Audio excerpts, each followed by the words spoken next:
हमको बद्रीनाथ जी से बहुत प्यार क्यों है पता है तुम्हें?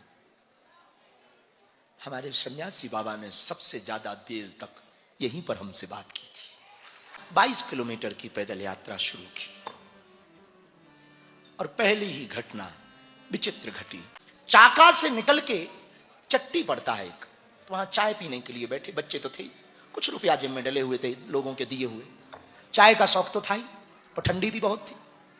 तो वहां चट्टी पे बैठ के चाय पीने लगे तो एक बूढ़ा दादा, एकदम सफेद, बड़ी प्यारी मूर्ति उसकी, बड़ा प्यारा स्वरूप, बूढ़ा दादा, पेट चिपका है, थोड़ा पेट झुका हुआ, एक धोती पहने, मोजा और जूता पहने और टोपा लगाए, हमारे बगल में बैठा।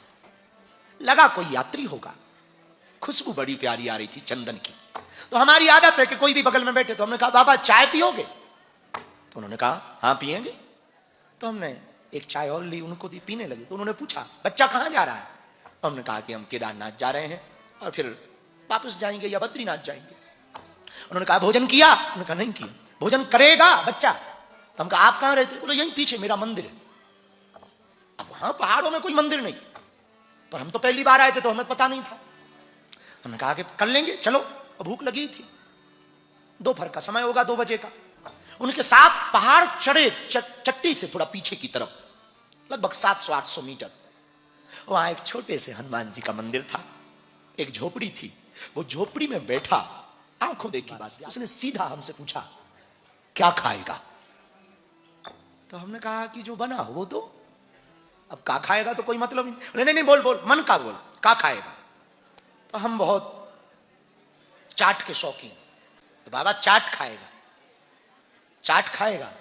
दूसरा प्रश्न बड़ा, कहां की खाएगा? तो ये भी गजब है। हम कहा छतरपुर की खाएंगे।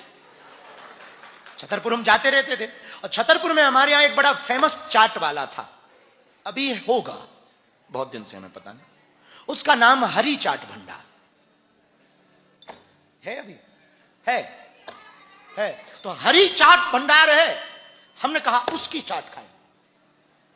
महाराज जी सत्य बात बता रहे गोपाल दास, ऐसा उसने गमछा डाला, तौलिया थी जो, ऐसी तौलिया डाली और तौलिया हटाई, हरे पत्ते में गरम चाट और जो टोकन उसके यहां व्हाइट कलर का मिला करता था वो टोकन रखी हुई चाट आई।